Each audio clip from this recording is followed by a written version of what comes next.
First of all, I think this is one of the most significant panels that we have today because we have two very inspiring, very knowledgeable B2B marketers. I have this analogy on marketing where I think that B2C is like dating.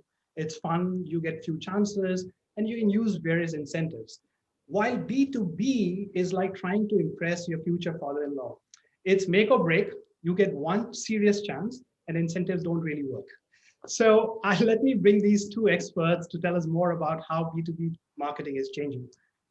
First of all, for those and other, the lines between B2B and B2C marketings are blurring now. I've seen a lot of B2B companies really do very B2C-ish campaigns. So what are your thoughts on that? Secondly, how has COVID really changed the B2B marketing strategy? For those, you can start and then Nada can chip in. Okay, well, look, very interesting analogies that you've just set this up with. For me, B2B and B2C are terminologies. I think they've been created to try and delineate different types of businesses, right? That's the way I see it. In my view, we buy from people and we buy from brands that we trust. In the COVID context, now more than ever before, people need to trust an organization and be clear on what that brand's purpose is, what they stand for, and how me as a customer, how do I contribute towards that purpose by choosing a specific organization as my trusted partner that I'm willing to purchase from. Customers are much more knowledgeable and aware than they were even a few years ago, even just 1 year ago. And they want to buy from knowledgeable and aware brands. And we will really see this define customer behavior even more so in 2021 and beyond. Having a stance on topics like sustainability of our planet, society, future generations will be really a key driver for being a valuable brand. And I would really go further by saying that even more importantly, for being an employer of choice for potential talent. So in my opinion, this really defines any company's journey over the next couple of decades and whether they remain competitive and whether they actually remain in business even. Nada, what are your thoughts on this? Yeah, I think using the same analogy you did, B2C is a pickup line and B2B is a marriage proposal, right? Takes a lot more time, a lot more nurturing. I mean, you're talking about completely different types of solutions and buying processes. So I think what was common though between us, especially through the pandemic, is resilience, right? The fact that we both had to make adjustments and adapt to the change quite rapidly. And I think B2C was probably ahead of us because, in the B2B space, we have less of a marketing mix that we work with, heavy reliance on in-person events, right? I mean, I think in some cases, 70 to 80% of your investment and time were going towards that. So I think one of the positive outcomes is it really allowed B2B marketers to start to look at other channels, digital, really taking off. If you were on the cusp of digital marketing, you would now have fully embraced it through the pandemic. And yeah, I mean, personally, I really enjoyed moving to this virtual world because I thought you could learn a lot quicker. You could learn more about your buyers. You could adjust. You could be at 3 different places at the same time, which is was not possible to do in person. But I definitely think I think the move back to in person will be inevitable. I think the question is when, and I think hybrid is an interesting topic, but I haven't seen it being executed well yet. So yeah, I think it's a matter of when and how much. Well, you know what? I would have used the pickup line analogy, but we have 2 women in the panel, so I better be careful. So the next question that I have is that how do you really balance short-term and long-term results? Because as marketers, and especially B2B marketers, your selling cycles are very, very long. You often sell to committees, you're often selling to a big team, and the cycle is pretty long drawn. So how do you really look at balancing brand building and sales? Nada, you want to go first? Yeah, sure. So it's a tough balance, I think, and especially through the pandemic, the priorities of all businesses have really shifted, right? It's been on the cost saving side, the focus on ROI has become really, really important, right? So marketers are looking at every dollar that they spend. So if you have the luxury to have both the investment to make both branding and demand generation, then your planning cycle is different. But personally, I felt that the majority of the time was focused on direct, demand generation activities, with the hope that branding would come out from it, right? And I think, again, being in a virtual environment, branding, sponsorship of events, and just having, your logo out there was there. But personally, demand generation has been a priority, and most of the planning has been around that. So maybe I'll just add up on that. I think the way I look at things particularly is you look at brand to demand, right? So anything that you would do would typically take you all the way from delivering a superior brand experience, but then that would translate into the bottom line eventually, right? Whether that's through various stages, obviously, and just how you manage that cycle. I think at any time, you do tend to switch from priorities, right? And I think last year was a very clear indicator of the fact that we all had to change, we had to be agile, we had to be able to adapt to the needs of the changing environment. I remember, we were changing strategy every week in that first month when we went into lockdown. And that really brought out the need to have agility to really understand what did your customer want? I mean, I think at the end of it, the customer wanted to, for brands and for people that were trying to sell to them, to really be human to them, right? They didn't want to be sold to at a certain point, and we stopped selling. I would say between the period of March to May, we stopped doing anything that was, hardcore traditional demand generation, because it was inconsiderate, right? I mean, we were sitting in environments where I remember this was a crazy scene, but I remember the day before the lockdown, I went to the Spinneys in my community and they were out of bread. I've never seen that, right? I'm born and raised in Dubai. I've never been in an environment where a local supermarket didn't have bread. And it changed your dynamics, it changed your priorities. And I think as a brand, it was really important, and it continues to be really important to ensure that, you showcase empathy, you really understand what your customer is going through. If they're not willing to buy right now, then you don't shove things down them, but you help them understand where their company can go, how you can help them, how you can partner with them, and how you can assist them through that, through that journey that they're on. Well, that's a very interesting point about empathy, and I really want to take that forward. So as B2B marketers, how did you really look at CX, the whole customer experience, the relationship that you've taken forward? And you did mention about content and helping them. So what was your approach? What were the tools that you used, and what worked and what didn't? Okay, so maybe I'll take a stab at that first, Nada. So look, I think when it comes to customer experience, relevance and consistency is key, right? You want to provide consistent value, you want to provide consistent engagement, and you want to be attentive to the needs of your customer or to the prospect in every stage of their buying cycle. So whether they simply need more info or whether they're ready to buy, you don't want to do anything that's going to create sort of like a blip or a discomfort through that process, right? And when I say customer experience, I mean, I think it's really about, how can you be compelling as a vendor in terms of providing the right content at the right time, through the right channel, at the right stage of a customer's buying cycle. And for that, I mean, you need to understand a lot. Like, you need to understand buying behavior, you need to understand, why are customers going to certain channels, when they're coming from a certain channel somewhere else, what are they likely to want? And I think there's a lot of predictive analysis, a lot of understanding of not just, a certain type of customer, but almost that individual customer that becomes really important. And we used to say this in my previous organization when I was with SAP, we used to say it's about marketing to an audience of one. Right. And I think that becomes like the crux of how you set up your marketing strategy, how you look at marketing automation, and how you tie all of these pieces behind to really be able to help you understand your customer, and then be absolutely relevant to their needs, and to be able to predict what potential needs they might have in the near or longer term future. Yeah, I completely agree. I think specifically around the needs, understanding, I mean, at least in the technology world, what are the current needs of the customer right now, whether it's cost savings, whether it's procurement. So we actually used to survey a lot of our customers on a frequently basis, and prior to running a virtual engagement, we'd survey them, what can we help you with? What do you want to hear more about?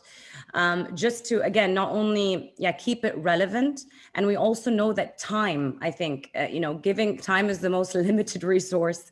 And, we really started to learn through the campaigns that we did, what's the ideal amount of time if we're going to be running a virtual event. We fluctuated between 2 hours, 1 hour, 10 minutes, trying to figure out what is the ideal amount of time, because that's the most valuable thing to our customers, as well as personal touch. I think that also ties with the empathy, in terms of experience, telling, making sure that we know that they're still here, we're still here. So we actually used to send a lot of direct mail, just to keep us in contact, because that was the big challenge, right? Is we're competing too much digitally with everything, including B2C and all the other stuff. So we had to break away from the standardized way of communication and just look at doing something different. Interesting. And now that you did talk about that, anyway, B2B marketers have limited options in channels, and the pandemic took away something major, which was the events and in-person meetings. So have you, both of you, experimented with different channels like social media? Has B2B finally looked at social media seriously? I can take that if you don't mind, for those. I mean, I think so. B2B social has been a big part of, I think, marketer strategy for some time. I mean, LinkedIn obviously being the primary vehicle there. But there was a lot of other interesting things that came out. So content marketing, I think, we embraced it a while ago.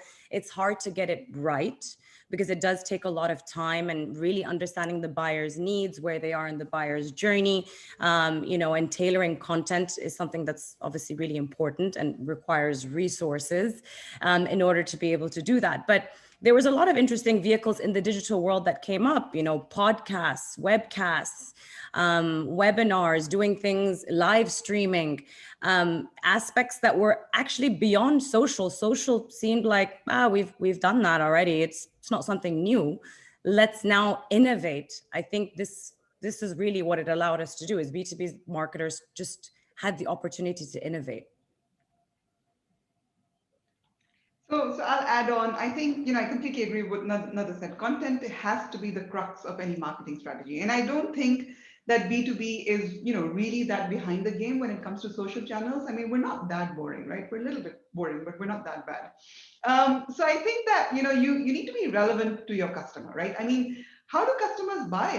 Why do we think a customer has a different buying trend when they're buying something for themselves, or when they're buying groceries, or when they're buying, I don't know, makeup or whatever? They have exactly the same buying behavior as they would, or at least is gravitating towards that, even when they purchase, when they're making purchase decisions from a professional perspective, right? So I think it's really about how you drive relevance to the customer, how you're there along their buying cycle. What are the channels that you need to be on? Are they social channels? Are they purely LinkedIn? Is it like a mix of digital landing environments, but also things that are very, newsworthy? Are they news portals? What is it? Where is your customer? And I think that's the bit that, that any organization, whether B2B, B2C, is really after, right? And I think the channel becomes even more pervasive, I would say, when it comes to the type of content and whether that content will resonate on that channel or not. So really, it's not rocket science, but I think it's more a creative articulation of how you speak to your customer or prospect, and how you remain compelling and top of mind when they're going through their buying cycle and making these decisions. No, I completely agree. At the end of the day, even you are selling to people. You're not selling to buildings. You're not selling to faceless teams. They are people. They have their own biases. They have their own feelings, emotions. So it's really necessary and important for B2B marketers and brands to really address that. So do you have any campaign in the last 1 year that you have done, both of you, which really stands out? It could be yours, or it could be something that you've been exposed to. Look, I think there's been some pretty tremendous work that we at Schneider did around the way we drive sustainability, about the way we are looking at, a lot of our initiatives really focused on the fact that we believe that access to energy and access to education is a basic human right. And I think we pivoted a lot of our conversation, just kind of anchoring on that message, simply because, like I said earlier, from a both professional and personal perspective, I think 2020 was a year that really changed everyone's line of sight, right? And I think people became more cognizant of, what were they doing? How were they living lives? Were they being energy heavy? Were they being energy efficient? And I think, all of the, like everything we do, I mean, we are a technology company at the end of it. We drive a lot of automation solutions, but our end result or the big picture is really around bringing in more sustainability into the way we do things, just changing the way we're living today, so that 5 years or 10 years down the line, we can really look at being a net zero organization. We can really have a supply chain of net zero organizations, and then we can just leave a better planet for the next generations that are coming beyond us.